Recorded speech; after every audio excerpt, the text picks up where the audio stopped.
Finding your perfect concealer shade can be tricky, but finding your undertone even trickier. So in this video, I am swatching 4 different Natasha Denona concealer shades, each with a different undertone, so you can see how they look in real life, under the eyes and on the cheeks. For reference, I have a light skin tone with a neutral undertone. So honestly, I can get away with wearing a warm, cool, or neutral undertone, depending on what I'm trying to achieve. So I thought showing them side by side in action might help you decide which one works best for you. By the way, if you're not sure what your undertone is, I do break it down in how to choose the best hair color for your skin tone, and I will make sure to link that in the description.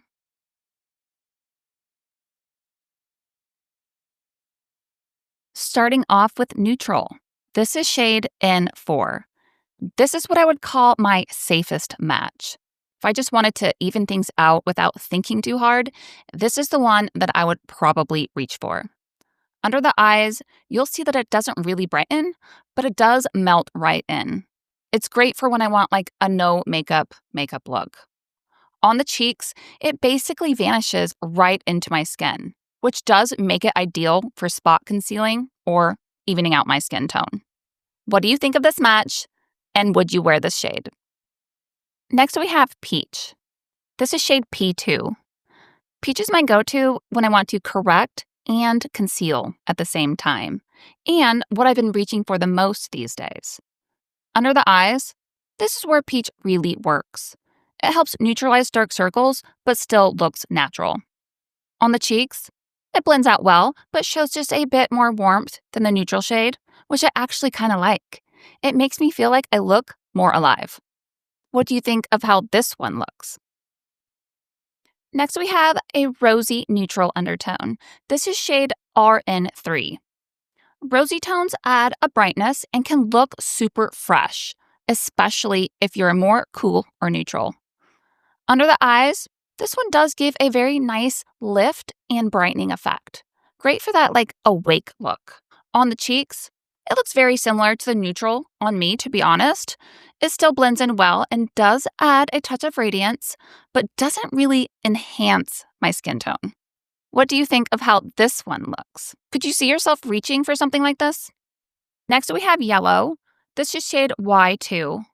This one is more golden and is great for when I want to add warmth or correct dullness.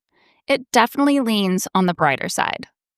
Under the eyes, it instantly brightens and adds a subtle lift. I'll reach for this when I want a more awake, dimensional look. On the cheeks, it looks a bit warmer on my skin, but works if I'm going for a more golden, glowy look. And seeing it next to the other shades, I actually really like it. What do you think? Too warm or just right? Just because you may be warm or cool doesn't mean that you're stuck in that category forever. Your undertone helps guide you, but it doesn't define you forever. You can use undertones to enhance or correct depending on your goals. Concealer tip reminder: brightening, go 1 shade lighter. Spot concealing or all over? Match your skin tone. You want color correction or concealing? Peachy tones are your friend. So which one is your favorite?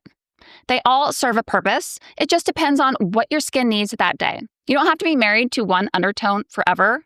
You want to use them like tools. Match when you want to disappear it, correct when you want to balance it, and brighten when you want to lift it.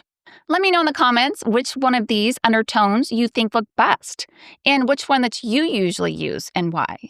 And if you want more tips like this, like and subscribe, and I'll see you in the next one.